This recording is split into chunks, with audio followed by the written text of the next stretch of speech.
Thank you very much for being here. I'm very excited to have the opportunity to talk to you today. Thank you so much. Thank you so much, Reda, for having me here. You are most welcome. Joanna, to start off the conversation, can you please tell us who is Joanna? Of course, yes. So I'm 31 years old. I'm from Portugal. And I've been living in Abu Dhabi since 2021. And I've done many things in my life professionally. And right now, what I do is I work as a systemic and holistic therapist and mentor. So that comes with a lot of things.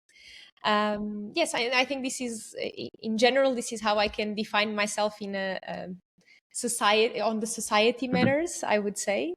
Apart from it, I'm a person who's always seeking for adventures, for new things, for meeting new people from other cultures as well. So that comes a lot with a lot of self-consciousness about myself and about the place where I am in my life. And yes, I'm always looking out for new information and new ways of seeing things in the world. So yeah, this is it. Very beautiful. Joanna, before we get into your holistic journey, let's say, what were you doing before you got there? Like, I mean, how did you get here from the past? Yes. Okay. So I've studied psychology for university. And while studying psychology, I had the opportunity to connect with a lot of people from a lot of places in Europe, because I was part of an association and all these. So in that moment, I felt like, okay, what really brought me into psychology was the fact that I'm so interested in people. And then life led me towards many different countries and doing many different things. So I've worked in HR, I've worked in procurement, I've worked in commercial context and retail context. So I've done lots of things. And what brought me back into looking at people in this more psychological way was indeed the fact that I had a disease on my thyroid. So back in 2018, I was just going through my life normally in my mid-20s, and I just discovered that I had a disease in my thyroid. And then in that moment, in that period of my life, I just decided to, apart from doctors and apart from the typical and more conservative medicine, I've decided to also look out for answers within myself. So all these therapies and energetic purposes and also behavior, the way how I was leading myself into life and all this is how this psychological side came up again into my life, but in a more holistic way. So yeah, this is what led me here, basically. Joanna, if you don't mind me asking, what thyroid disease did you have, please? Yes, I had a tumor. So I had a big cyst already on my neck. And this is something that I always refer as something super interesting, which is sometimes something which doesn't really have to be only physical, but sometimes something kind of grows in your life or even in your body or in your behavior, in your emotions. And we are just not aware of it because we kind of notice it. We don't notice ourselves anymore. It's as if, for example, I lost weight and someone doesn't see me for many months. And that person who doesn't see me for many months, when that person sees me again, she's like, oh, you lost weight. But for example, the person, my husband who lives with me, probably he won't even notice because I'm with him every day. So my cyst was something like that. So it just started growing and growing and just being super uncomfortable sometimes. And then one day I just went to check it because I realized that I had something out of nowhere. And yeah, then I had to have surgery because it was the most appropriate thing for me in my case. And yes, this is it. Basically, this is what happened on my thyroid. Yeah. How did that make you feel? Like when you heard about the news, what did you feel? I felt completely lost, and I didn't really know what was happening. And I feel like the question I've done was a question that many people who go through diseases ask themselves, which is like, why me, or why is this happening to me? But to be honest, Reda, for me, and I feel like since I have this side inside of me, I was like, you know what, this must come from something, or from somewhere, so I have to look it up. And I have to try to understand where this is coming from. So even though, of course, I had that victimization point of view of like, why is this happening to me? I'm a healthy person. What's going on? At the same time, I also turned the coin and I started seeing things in a different way. Like, okay, but if this is happening, I have to find the root of this. So basically, this is how I felt, and for quite some time, I have avoided a lot having surgery and going through like the physical part of it. And one of the main things that I got from this was the fact that even though I'm so into the holistic side, and I'm so into the systemic point of view, I feel like that we are here in this world also to live through the physical side. And even though, of course, probably I would have preferred not to have surgery and to heal my issue fully throughout these methods, I feel like it was also important for me, for my own journey, to go through it. It doesn't mean that everyone has to go through that physical part, but for me, it was important also for my own journey and for the things that I had to learn about myself. Also, for example, not to do everything by myself and not to deal with everything by myself, for example. Yeah, so this is it. I see. Very interesting. You know, it's very weird because I hear that a lot. Some people try to always be healthy and take the best choices in their life. However, health fails them sometime, or like they go through something which is unorthodox. And as you mentioned now that it changed you, it made you a different person. It's kind of like it made you grow. So Definitely. So what did you learn in that journey? Like when you were looking to the root cause of why did this happen to you? What did you discover? It might sound like a cliche, but I feel like all cliches come from a true base. I really learned a lot how to live throughout my truest self and to say what I feel, to say what I think. Not to say no when I want to say yes, not to say yes when I want to say no, not live life just to please others around me. I've learned a lot also from about my own traumas, about the way how I've been educated, how maybe everyone around me used to say yes just to please everyone else, and then be in a bad situation in their own lives. So I've gathered a lot this type of behavior also from my education, but also from, of course, my fear of being rejected, of not being loved. So, when you do that so much, and when you go through also traumas in your lives, in your relationships, for example, which I've also understood so much about throughout this process, I understood how much I was saying no to myself and yes to everyone else. And I have a sentence I usually say, which is, you don't have, or loving yourself or self-love is not, it doesn't mean that you have to be selfish, or it doesn't mean that you are selfish, but you also don't have to be selfish to love yourself, because I think this is a cycle, and we learn how to love ourselves more and how to say yes, more yes to ourselves throughout our own processes. But then also we shouldn't exclude ourselves from our social context and from our relationships, so we can do like a balance in our lives.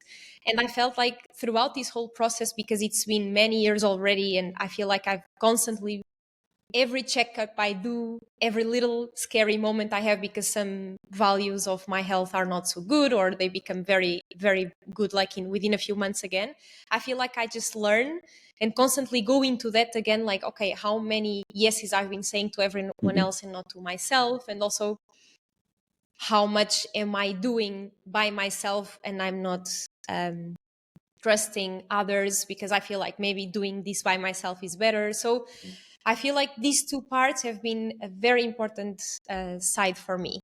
So living more my own true self and my own will in my life, and at the same time also knowing that I'm part of a society, part of a family, part of relationships of many, many kinds. So it's also okay to learn more from others and also balance this. Yeah. You know, I have a question. From a psychology point of view, why do you think is it that humans usually have this tendency to fit in or like make others accept them somehow? Why is it so hard for us to, like, let's say, detach from the ideology of the community? What do you think? So back then, and probably many people already heard this, but this makes so much sense. Back then, if we wouldn't fit in our communities, we would die because we were nomads. And if we wouldn't fit in that community, we would be by ourselves and we would be probably eaten by a bear or something True. in the middle of the forest. So right now, we still have this within our genes, and we still feel like if we go differently from our community, whatever community means to us, we feel like we don't belong. And not belonging, it means that we've been rejected, we've been excluded, and we are not part of that anymore. That makes us different. So ultimately, we might die from it. Of course, right now, we are not nomads anymore, or we can be, but with different possibilities. So of course, we might deal with the fact that we are excluded and different, and we might be lonely in a different way. But in general, that is not pleasant. And we still have, as a society and as human beings, impregnated inside of us the fact that we are afraid of not being alive when we don't belong. From a systemic point of view, from the family and systemic constellations point of view, it's very interesting to know this belonging feeling. If you want, I can go more into detail about that, because so in systemic constellations, one of the orders and the laws of this methodology is indeed seeing the fact that we all belong. And of course, we come firstly from a family, an origin, family of origin. So we all belong. This is one of the laws. Even if I don't behave the way how everyone else expects me to, or even if I do something that it's horrific or that others don't agree with, or that it's completely outrageous for that community, in that case, that family and our origin, family of origin, I still belong. And there are many people that belong into our families that sometimes we wouldn't even consider. And it's important, and throughout this process we can see that while we work on ourselves, it's important that we know that all of these people belong. And this belonging feeling is very, very important, and it always comes from our origin, family of origin, of course. And then if we feel like we don't belong there, we will feel that we don't belong anywhere else as well, or at least we will fear this very much.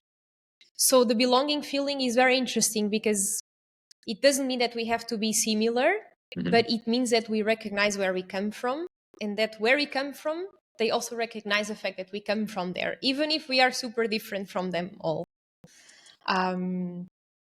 Yeah. I have a question.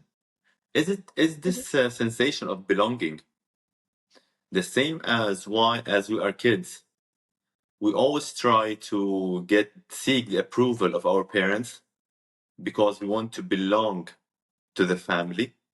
Or is it related to some other kind of attachment? It's interesting, because kids really do a lot of things to be loved. Yes. And when parents argue or when they are not happy, what the kid will think and that what will remain within the kid and then an adult is that they did something wrong. Yes. So of course that the kid, and here we call it unconditional love, kind of, the kid will do everything to be loved by their parents. The kid will do everything to be seen by their parents. So many of our traumas in that sense and the feeling of not belonging come from that. Because, for example, right now you can have a great relationship with your family, but you might be still stuck into some memory of one moment where you were different and maybe you were told off in front of everyone else and you felt like you didn't belong. So I feel like, to answer to your question, I just feel like the belonging feeling really comes from our internal from our body. Even we do feel when we don't belong, and sometimes we don't belong and we are comfortable with that. It's like, I know that I'm not from here and it's okay, but we can only feel that if we know that we come from our family of origin. Otherwise, because it's okay that you get, for example, I always give this example, I think it's so interesting, and you brought the kid part. So when you are a kid and you go to a friend's place to have dinner, and you understand that actually, oh, they have different plates, or their mother didn't cook like my mother usually cooks at home. Yeah. Or they don't sit the same way as my family. So it's when we start, of course, growing up and understand and realize that, oh, wait, this family is not exactly as mine. So we are not all the same, right? So, but if you are comfortable with the place where you come from, it's okay. Maybe you go home and you say, you know what, Josh's mother doesn't cook, or she didn't prepare this meal, or she does the rice differently, for example. Whereas if you don't feel comfortable with the place where you came from, maybe you go home and you start complaining because the rice is not the same as in Josh's place. Yeah. And this is what I feel, that, for example, if you feel like you don't belong to your family of origin, you will go to your workplace, you might feel misplaced there, and you will be the person who complains about everyone else, or, yes, my previous job was the one that was the best, or I really have to leave this place now because I have to find a better job because here is not exactly. Whereas maybe sometimes we just know that we don't belong there, but it's okay. We are comfortable with what we are. And I feel like it's so good that you are even placing these topics together, of even like my disease and this, because indeed we all want to belong. And I feel like I've spent a lot of time in my life during my growing years, literally, like physically even, trying to, I wouldn't say be someone else, but to fit in. And to belong, it doesn't mean that you have to fit in. You can still be a piece of the puzzle, and maybe your edges will not be the same, but there's still space for you. So belonging and fitting in is not the same. Fitting in is like you try to round your edges in order for your piece of the puzzle to be there. So it's totally different. Very interesting, actually. Something crossed my mind now. Like, us as humans, what do you think we are seeking? Like, what are we looking for? Because, as you mentioned, we sometimes have this tendency to do what we can to please others, to fit in. However, we don't feel as well comfortable in trying to fit in a culture which doesn't suit us. So, are we like looking for the idea of fitting in to belong, or are we looking for the idea of self-fulfillment and self-love? Which brings up the question, what do you think is self-love? I feel that my straight answer to your question in the first place was, what we are all looking for is to be loved. And to be loved is to be seen. And to be seen is being seen with all our differences and all the things that are weird about us and all the things that make us be part of something, and the things that also make us part of something but also different of that something. But you brought the culture topic, and I feel like when you bring culture, the topic goes even wider. Yeah. Because it's so interesting that people who are expats or immigrants, for example, I feel like, and I'm also an expat right now, yeah. And I've been an immigrant for many years already because I lived also in other countries in Europe, and we all carry this feeling of not belonging. And everyone, when they go home, they say, oh yes, it's nice, but I just don't belong there anymore. But also maybe when in the place they are, oh, it's so nice, but it's still not my country, right? So it's always like this, both sides. And I feel like this always carries the fact that we still don't feel seen where we come from. Which is, I am always going to say the same thing because it's my belief and it's the way how I work. It's our family of origin. And I feel like when we finally understand that we can be seen, and this doesn't mean that we don't have to or we cannot explore the world and that we all have to live in the same village as our parents. It's not that. But I feel like, yes, when we still feel like we don't belong to our family of origin, it's just country-wise, culturally wise, we will always carry this backpack of not belonging. What is self-love? I feel that self-love is really knowing ourselves deeply and knowing that we also have things that we just don't like and that might be uncomfortable to deal with, and to know that in our relationships we always carry our shadow as well. It's that side of us that we don't really want to look at. But throughout my inner process, I understand now more. Of course, I also have my own bad days and like these shadows that sometimes it's like, I really don't like this feeling. But when you do your inner work and start looking at it, you know that it's like, okay, it's because I have this feeling in this situation that then I go and do something else. And if I have love for that side of me, I can also love myself even more for the positive types of me, or the personality, the positive parts, at least the ones that we decide to call positive. Yeah, it's for me hard to even like, I'm not sure if you wish to close this belonging part, but I feel like I keep coming here because there is this detail that I wish to say, which is from the systemic point of view, sometimes sometimes we carry this not belonging feeling because it might not come from us, it might come from someone who hasn't been seen or included in the family. And this can come from people who maybe harmed our family and we don't want to talk about that person, or miscarriage, for example, so we don't even talk about the fact that there was someone else that was born before someone else, for example, or not born even, but it was alive. So there are many people sometimes that are not considered, and sometimes this not belonging feeling can come also from these roots. When I talk about roots, it can come from the past, from a past that sometimes it's not even touchable anymore for us, but that happened in the past. Yes. Wonderful. Katrina, let me ask you, do you think as humans we can develop or grow without going through a painful part in life? I mean, can we grow as humans mentally mature via always going through good times? Or is going through bad times part of personal growth?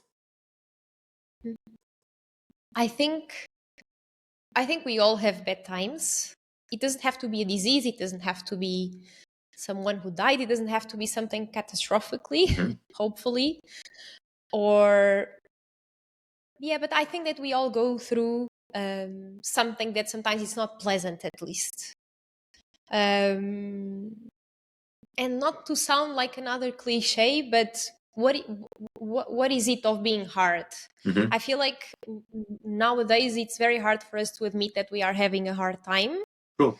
We always go into the positivity side, which sometimes can be very toxic, and we are just excluding sadness, like that movie Inside Out, for example, for like I love it, an that movie. animation movie. Exactly. It's just part of life. I don't feel like disease has to be part of life. I don't feel like an early death has to be part of life. I don't feel that. But of course, it's part of life. But I don't feel like everyone has to go through that to learn something. But I feel like we all have to go through emotions that are not very comfortable. And yes, but I feel like we can also learn a lot from the positive things. However, there are many people also who don't allow themselves to be positive about things in their lives. Because many people, or many of us, carry this feeling of not being good enough or not deserving, at Very true. least. You know, actually, like when you open Yes. social media, like they always have this tendency to make you feel not perfect or not good enough. Like when you open, for example, if you have a curly hair, they say that you should have a straight hair. If you have a straight hair, you should have a curly hair. If you're fat, you should be thin. If you're thin, you should be fat. Like it's always something that makes you not good enough.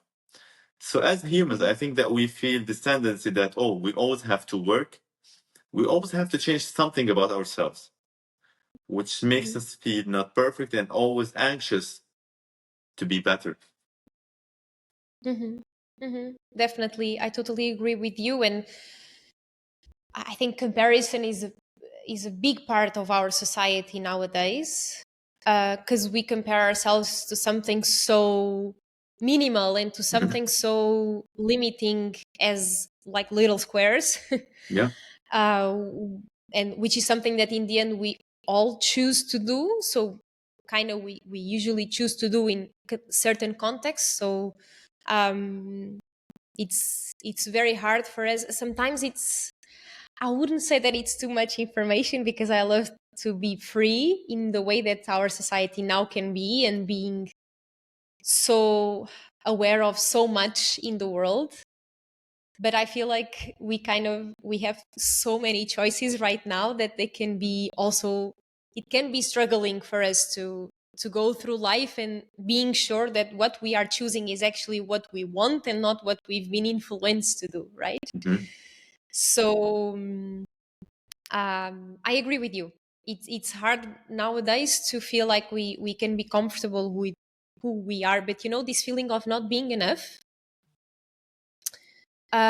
it comes a lot from bringing you my perspective, systemic perspective again. It comes a lot from the fact that it comes a lot from our masculine side, so from our father side, because it's this spectrum. The spectrum of our father side is what brings us the connection between us and others, and us feeling okay enough to be with others and okay enough to be ourselves with others. And I feel like society has been lacking a lot this strength of masculinity. It doesn't really have to mean that it's patriarchal, but we really lack a lot of consistency and structure nowadays. Of course, because we are going into a different context in the world. But like every family needs that masculine side.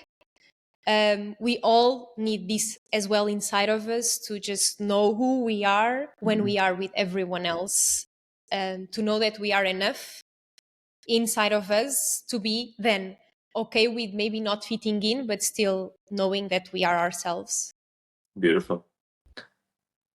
Okay, Joanna, you mentioned on your page that you are into aura reading.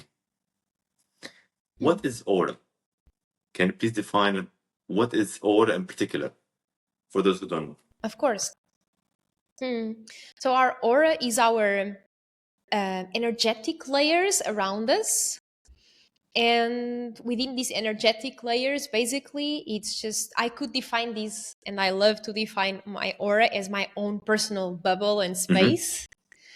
But within these energetic layers, we have a lot of information about ourselves, about maybe traumas, about fears, about our personality, about who we are, and also within our belief, we also learn a lot maybe about our past lives, so reincarnation as well, and some things that we bring into this present life that can still be affected by our previous lives in as a soul. I see. So it's like, or in other words, let's say the shadow of our inner self, in a sense. Like it reflects. It also contains our shadow. Yeah. It also contains our shadows, but not only. Yes. I see. Very beautiful. And it's like a collection of how we feel from experiences in life, what we went through. It affects our body language and the energy that we emit, in a sense. Am I correct? Yes, and then that also will define the way how we perceive others and how we perceive the world and how the world perceives us as well. Yes, in a nutshell, I would say this is it. Very beautiful. And many times, sorry, just to complete, many times our aura is also very much connected to the concept of chakras. But it's not only about the chakras, it's about our complete self in the end, because I see chakras in a very simple way, which is parts of our body which are connected to our some energetic centers in the end. So certain things and certain feelings we have are usually more concentrated in certain parts of our body in this case. So certain feelings that we have usually are more connected to certain parts of our body. And this is for me a very easy explanation of what a chakra is, in a nutshell. So our aura also has this information in there. Wonderful. Joanna, now, from what I understood is that us as humans, we need to self-discover in order for us to reach, let's say, the point of self-love. Correct?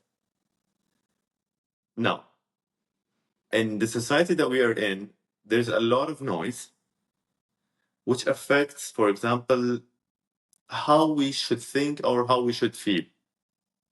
So how can we filter all this noise to listen to what we truly need? For example, if I came to you now as Joanna, how can you advise me through this journey of self-love?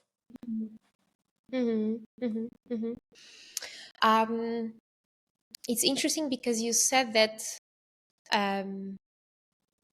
that life is a journey until we find self-love, and for me it's definitely self-love has to be with us within that journey, because within that journey we will fall, we will have to stand up again, we will say things that we are not proud of, we will probably mess it up with a friend, and self-love has to be there as if it was for me. So, okay, I can explain self-love deeply in going back to our kid.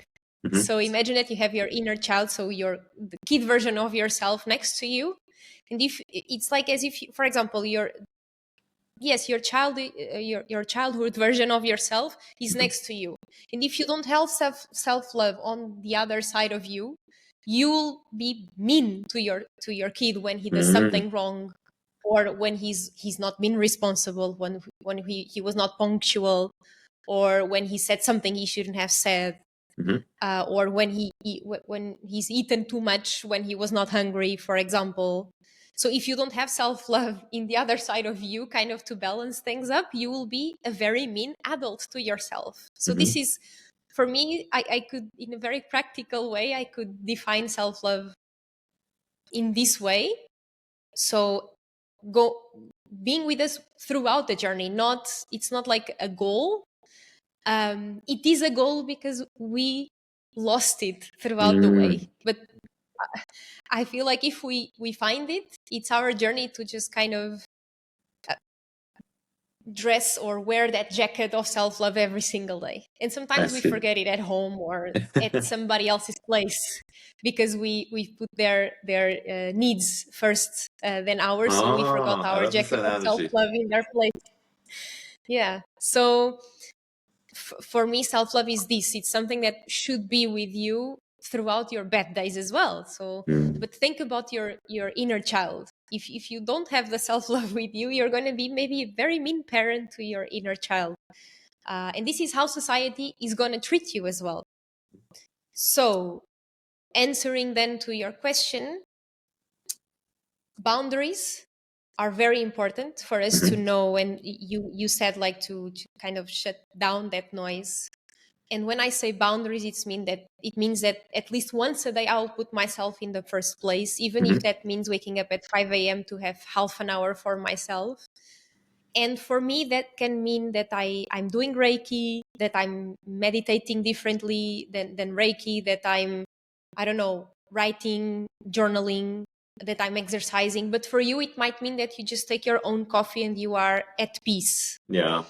And for me to shut down this, it's important that you have limits, that you have boundaries, that you set your own limits in your relationships, and also that you are strong enough to be a good parent to yourself and know that your kid is going to start school at 6 a.m. So you have to wake up at 5 a.m. to make his favorite breakfast and to put him in the first place.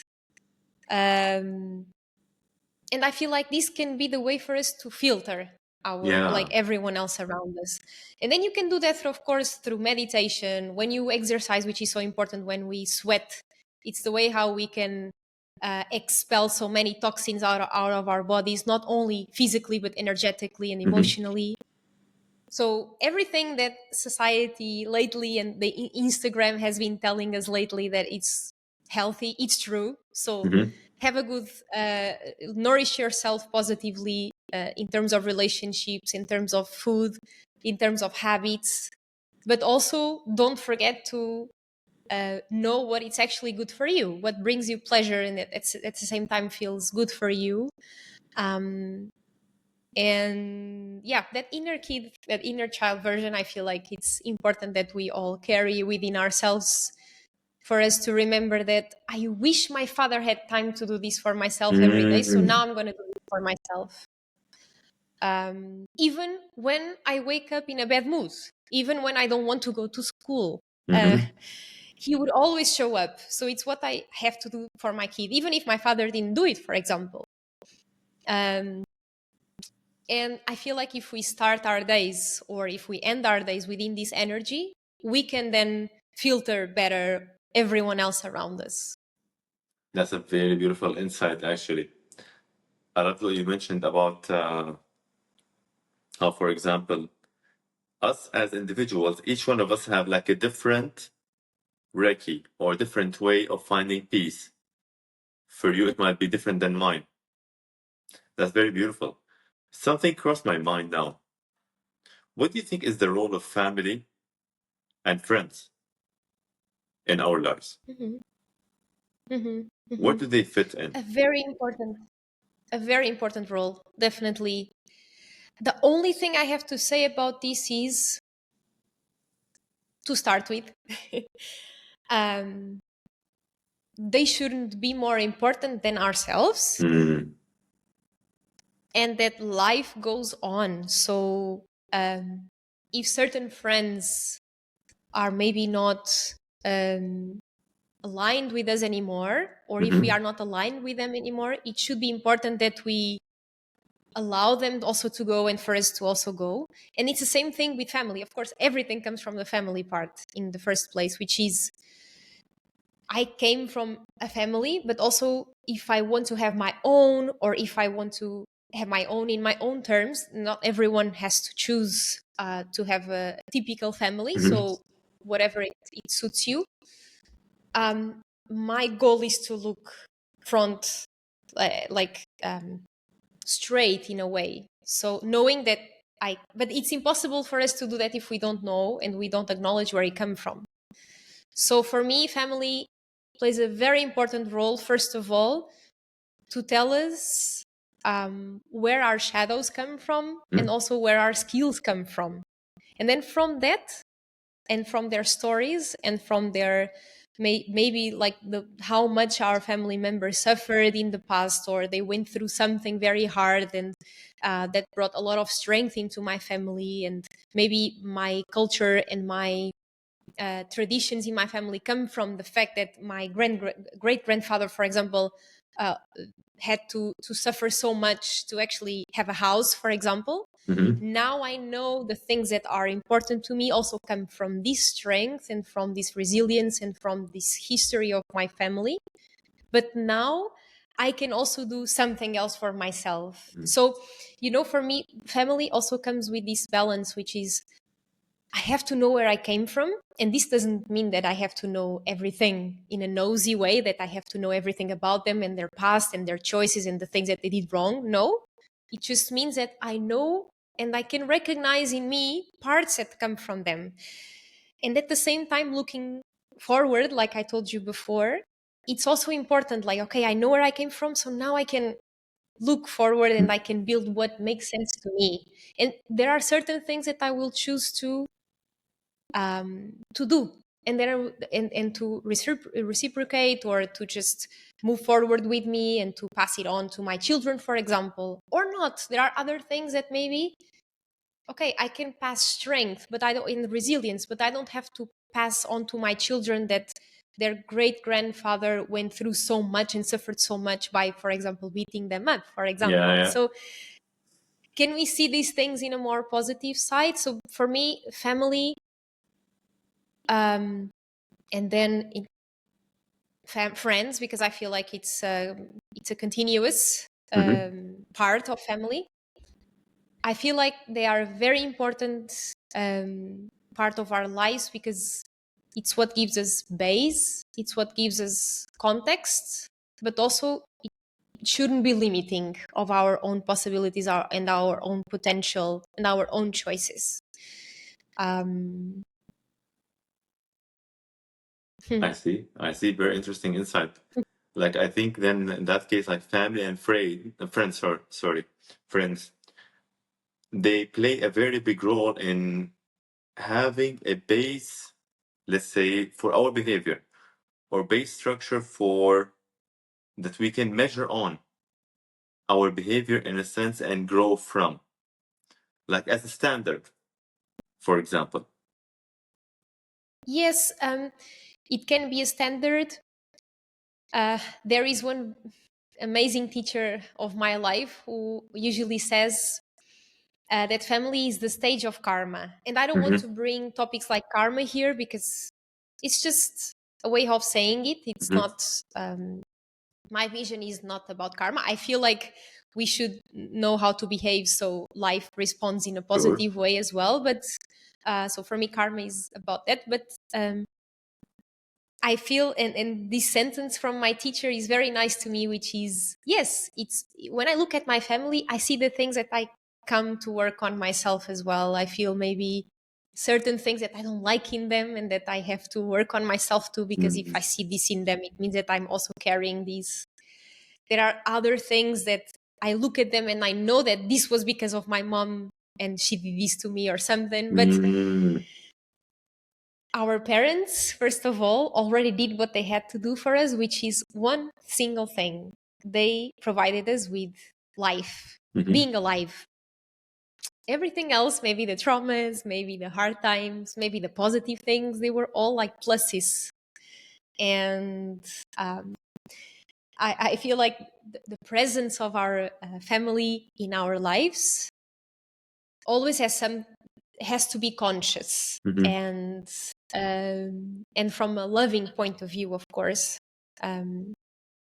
And I feel like, throughout my life and throughout this work that I've been doing on myself for so many years already, and also providing it to other people, I've become much more compassionate with my family members, knowing that maybe certain things have been or happened because of this, or certain things that I didn't even know about or that I didn't recognize. And I might not recognize it with my conscious side, but within myself, I know that maybe there was something else that motivated a certain behavior. And at the same time, by being compassionate with them, I can also just do my own choices and also know that I can fail as well. And that whatever I do in the future or whatever I'm doing and choosing now, I'm just like, okay, I'm also doing my own life. Family being the stage of karma, like my teacher usually says, it's very true in a very beautiful and also playful way. Like, okay, whenever I'm with them, I know that I will always bring certain things for me to heal. Like, they still say this to me that it really bothers me, or that makes me feel this or that. And it might be maybe a misinterpretation from your kid. It might be them that don't see you fully yet, or it might be you that are still not in your adult side completely when you're with them, because they will always be your parents and your grandparents and your siblings. Yeah. So on a final note, what would Joanna give an advice to her 15 years old self? What would you say to yourself back then, being here now? To be proud of where she comes from, in order to be able to be herself. Yes. And this can be very like just wide and not even in like superficial, but it's not at all. Because it carries a lot of what we talked along this hour, which is the belonging, and belonging or not until the moment where you have a disease. So being a teenager, and you said 15 years old, is very hard, because you realize how much different you want to be, and sometimes you're not aware of choosing for yourself yet. So I always wanted to be an adult, and I think this was my biggest wish. It was to be an adult, to have my own house, and to just do my own life. So I always wanted to be free, to be myself. But I felt like maybe this meant to me throughout many years that I couldn't be free within my relationships, and I can be free in a way of being myself, and of saying that I don't agree, or that I don't understand that intellectually, because it doesn't make sense with me and it doesn't resonate with my energy, and that's good enough. I don't have to go and study more because of that, or bring an essay about that, and I can just say no when I want. And that would have made things a bit probably easier, I think. Yeah, I think that's You mentioned that when you were a teenager, you always wanted to grow and be an adult and have this freedom. Now, being an adult and having the freedom, do you think it's easy, or do you think, let's say, in a sense, do you miss your teenage days where you had no responsibility, where you had just to have fun and live? Because I myself do miss those days. Yes. It's so interesting that you said that. The other day I was talking about that with my husband, because we spent so many years just running away from that, right? Oh, now I can be free, I can do my own choices. And then suddenly, oh, I wish I was that little kid that would go to that school. And even though some things were kind of messed up and I didn't understand them, I still like miss that. And I feel like that side is just so sweet, I do miss that sometimes. And you know what? When I miss that side sometimes, I know that maybe I'm missing my parents Yeah. because I live far away. But most of all, I think I'm missing to take care of myself like they used to, or like I used to ask for them to, or um so I think it always comes up to us, and it's just growing up, it's just realizing that we have to be the adults for ourselves, like we said during the conversation. So I totally get you. I feel like that is so nostalgic and so Yeah. beautiful at the same time. And I just feel like that really means that, oh, I really need to be this adult and to hug myself so much as if I was that little kid again. Um, so if I could give you and myself an advice, would be that just imagine that little kid and uh, The happy days. just do something for him. Yeah, yeah. Joanna, thank you very much. Thank you very much for your insight, for what you shared with us from information and experience. I very much appreciate your insight and you, your thoughts and the way you think. I myself have learned from it. I wish that others are going to learn from it as well. If there's anything that you want to close up with, please, it's all yours. If you want to say something before we finish it up. Thank you so much, Reda. I just really want to say how much I appreciate talking to you, and Thank you. really for you to open up this channel for these messages just to be shared. And thank you also so much for being open to my perspectives on life and family and all these that we talked about. And I just really wish everyone else a lovely day in terms of also finding themselves and knowing that they do belong. We all belong somewhere. At least within ourselves, this is where we should find ourselves belonging the most. So Thank you thank very you. much, Luana. Thank you. All the best for Thank you. you. All the happiness for you and your family. Take care. Thank you. Same to you. Thank you.